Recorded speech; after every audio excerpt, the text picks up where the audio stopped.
যেন বদনটা অনেক ভীষণ দুঃখ ভরা।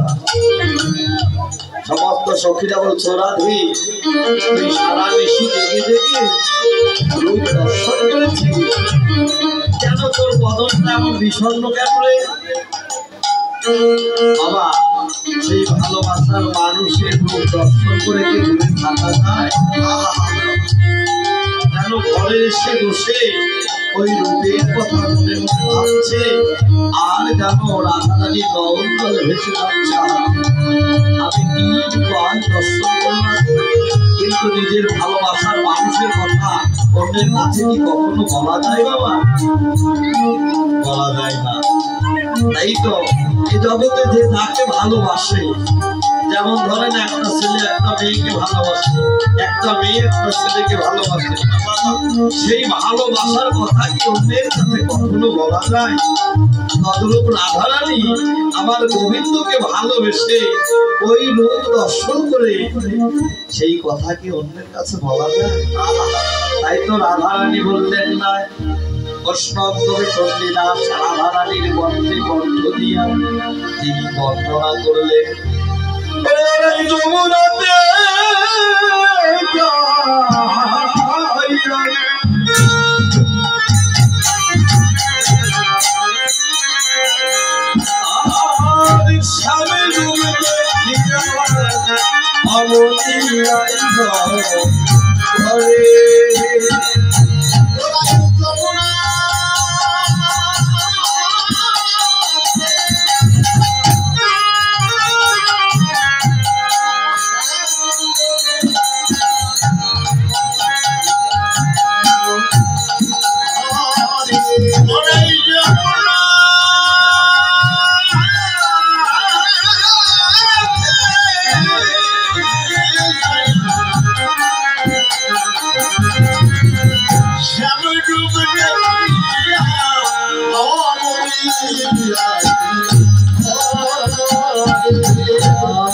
ঘরেতে আসিয়া কাঁদিয়া কাঁদিয়া নামের প্রধান ঘরে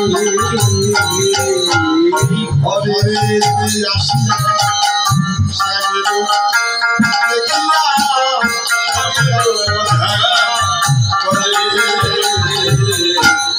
শ্যামের খানি খানে করে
দেখি তার সদনে স্বামীর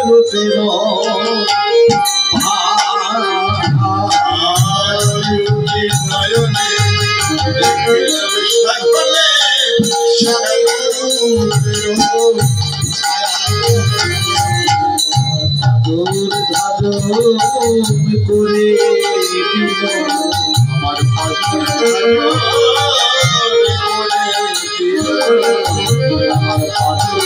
আমার যেন আমার বাজর ঝাঁঝর করে সখিরে আছে কেমন হলাম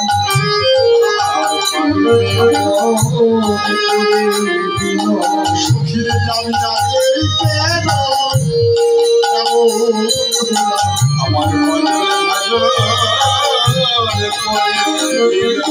আমার তারুতা যদি আগে না বুঝিয়া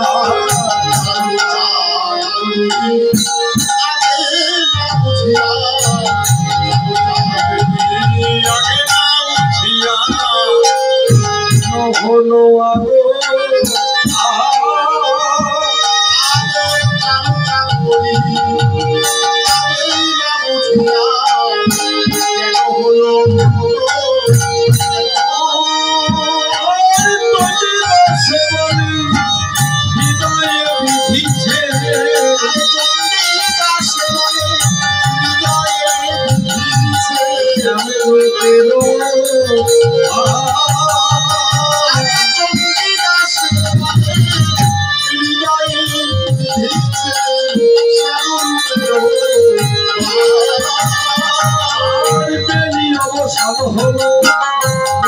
যমুনার জলে অবসান হলো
যখন আমি ওই যমুনার জলে কলসি দিয়ে ঘোলা জলে ঢেউ দিলাম, তখন আমি শ্যাম নাগরকে দেখতে পেলাম না। ওই ঘোলা জলের মধ্যে আমি দেখলাম লক্ষ লক্ষ বিন্দু। আবার যখন ওই জলটা স্থির হলো, তখন আমি শ্যাম নাগরকে দেখতে পেলাম। আমি অনেক চেষ্টা করলাম শ্যাম নাগরকে ধরতে, কিন্তু ধরতে পারলাম। ধরার জন্য চেষ্টা করলাম, বাবা ঘোলা জলে কৃষ্ণ যদি হারা যায়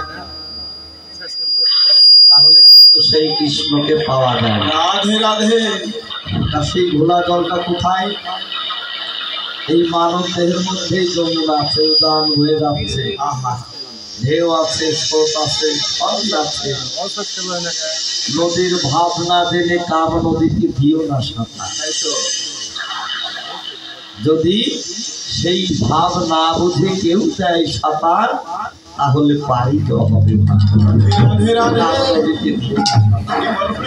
কেননা সেই নদীর ভাব জেনে এ জগতে কৃষ্ণ ভজন করতে হলে বাবা 5টা ভাব আছে, শান্ত, দাস্য, সখ্য, বাৎসল্য, মধুর। সবটাইতে সেই কৃষ্ণ ভজন করতে হলে, গোবিন্দ চরণ পেতে হলে, গোবিন্দের রূপ দর্শন করতে হলে এই দেহমাতারে সেই শান্ত ভাব আনতে হয়। সেই শান্ত ভাবের অধিকার নিয়ে যেজন কৃষ্ণ ভজনে নামে, একমাত্র সে কখনো শ্যামকে ওই ঘোলা জলে হারায়।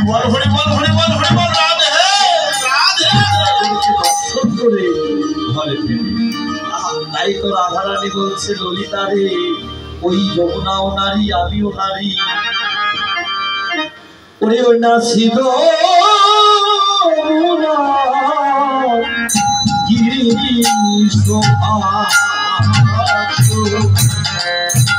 ওই নাসিত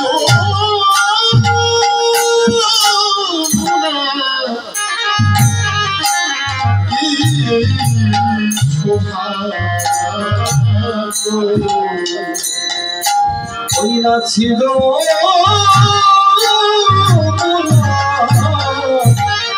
কি শোভা ওই নাসিত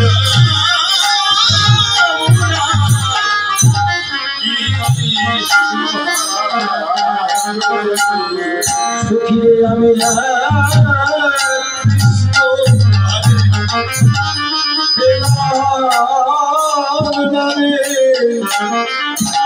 ওই নাচিত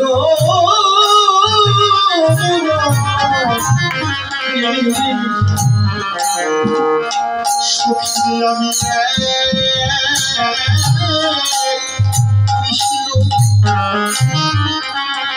কৃষ্ণ ওই নাসিত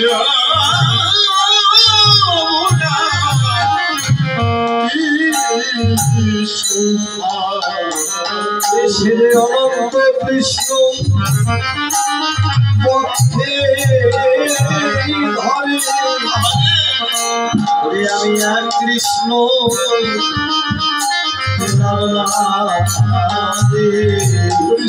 অনন্ত কৃষ্ণ ওরে ওই না পক্ষে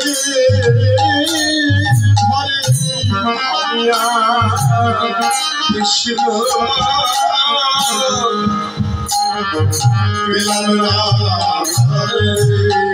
ওই যমুনা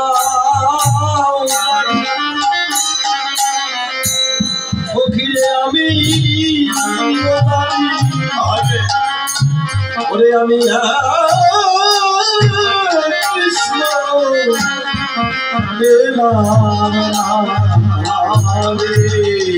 ওই না যমুনা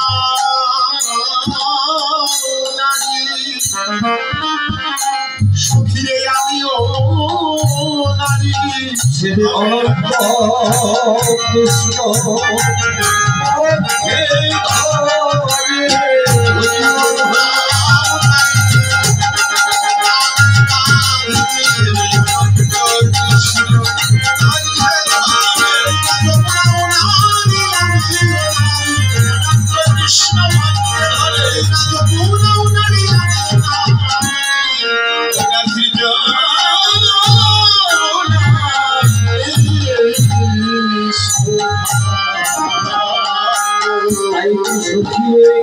যখন আমি যমুনায় গিয়েছিলাম ওরে দেখে এলাম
প্রলয় ঘটে আমার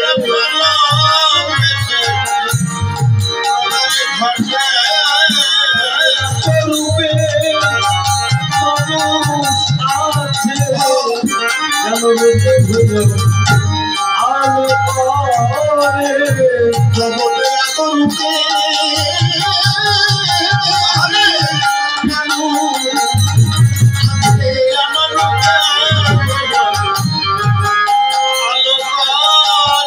রাধারানী বললেন সখী যখন আমি যমুনায় জল আনতে গিয়েছিলাম আমি আমার এই গোবিন্দের দর্শন করে আমি যেন ওই রূপের মধ্যে হারা হয়ে গেলাম। এত রূপের কি আর মানুষ আছে যেন পলকেতে প্রলয় ঘটে। তাই তো সখী রে আমি ওই বিধিকে আর কত দোষারোপ করব। বিধি কেন আমার দুইটি রং দিল, বিধি কেন আমার মুখে নেত্র দিল না। বিধি যদি প্রাণ গোবিন্দকে ভালোবাসে না, বিধি যদি প্রাণ গোবিন্দকে ভালোবাসত তাহলে আমাদের দুইটি দেহ একটি করে রাখত। তাই তো সখী রে আমি ওই রূপ দর্শন করে ওই রূপের মধ্যে হারিয়ে গেলাম। সখীরা বলছে সখী কৃষ্ণ প্রেমের এই তলেটি থাকে না তার আত্মস্মৃতি কিংবা পুরুষার কিংবা প্রকৃতি। এই তো সখী রে আমি আরো কে দেখলাম জানিস নাকি, বেঁধে বিনোদ তোরা নবগুন্ডারি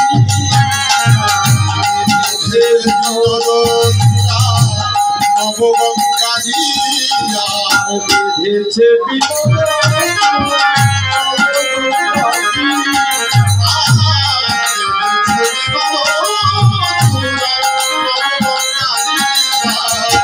উপরে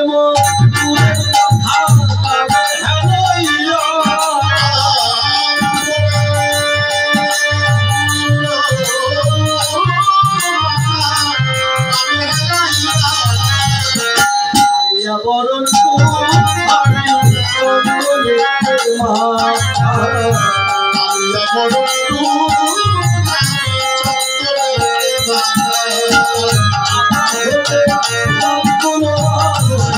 জ্ঞান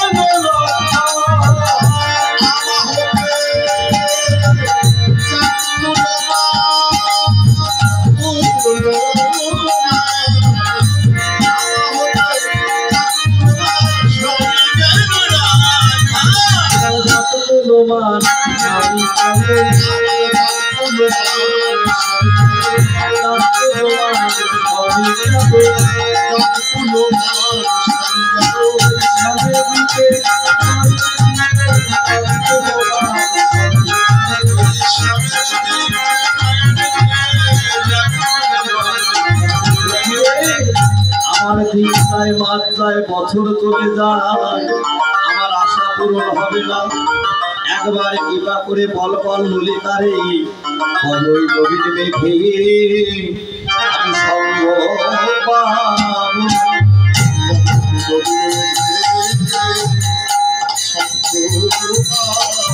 তবে নবীন মেঘে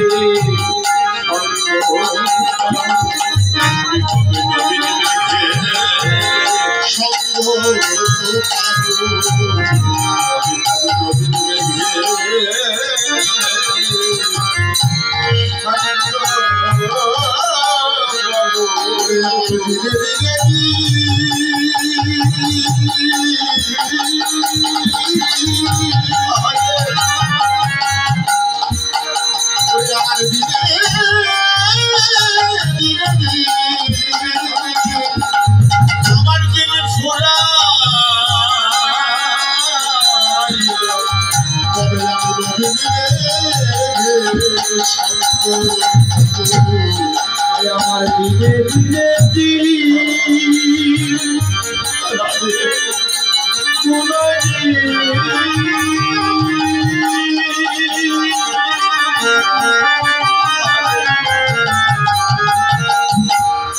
আমার দিনে ফুলি ফুরিয়ে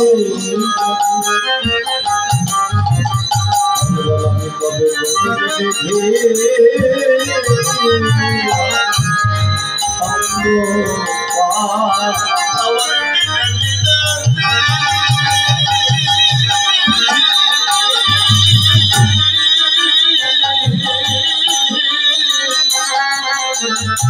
আমার গোড়া দিন ফোটালে তবে আমি নবীন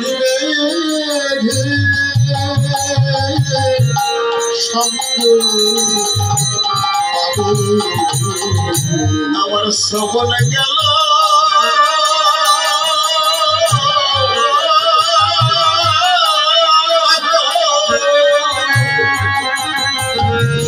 আমার দর্শনে চলে তবে নবীনে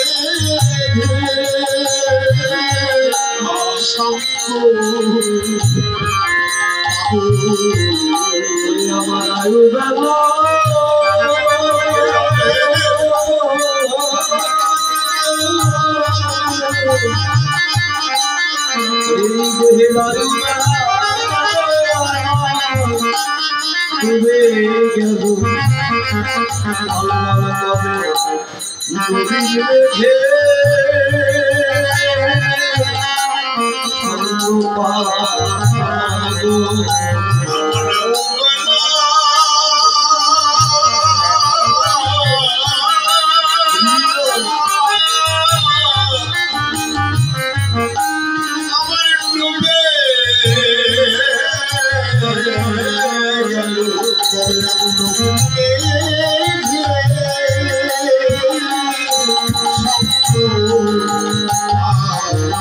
আমার দিনে দিনে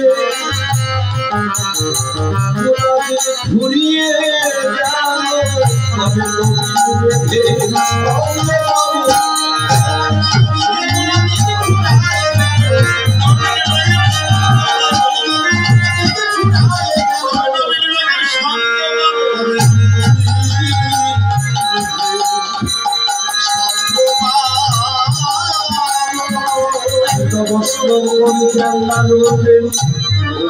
তুমি ভেবো না তোমার সেই দিন আশা পূর্ণ হবে সেই দিন আশা পূর্ণ হবে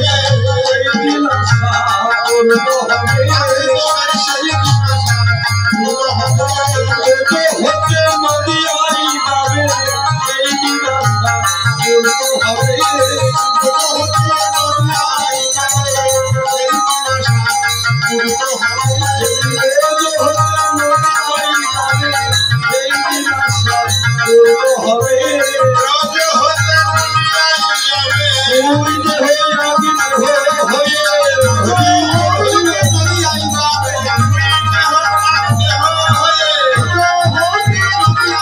আমার আলু সে বিনোদ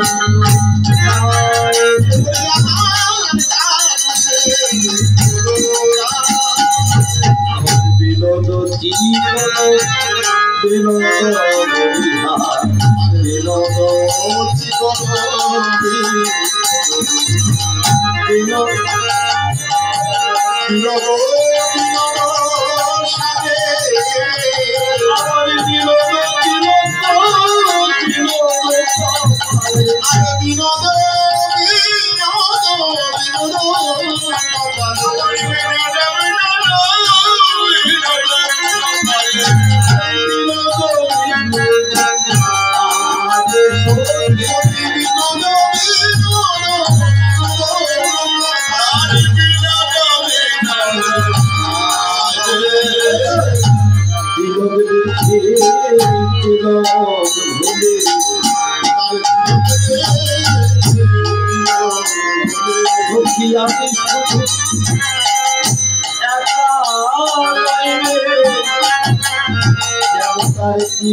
আমি অল্প বয়সে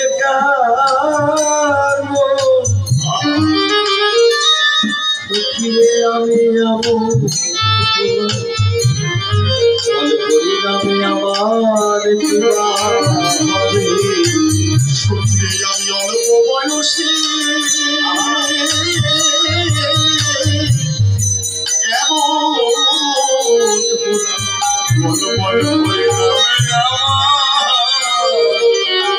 আমার কিনা হবে। আমার বলো আমি এই বয়সে কেন এমন হলাম? সত্যি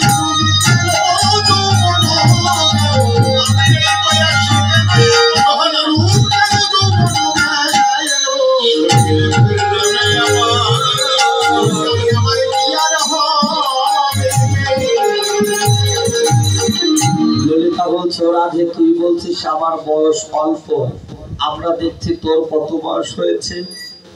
আর রাধারানী বলছে ললিতা রে অবিশোখা, আমার এই জীবনের বয়সটা যতই হোক না কেন, এই কৃষ্ণ ভজনের বয়সটা যে অতি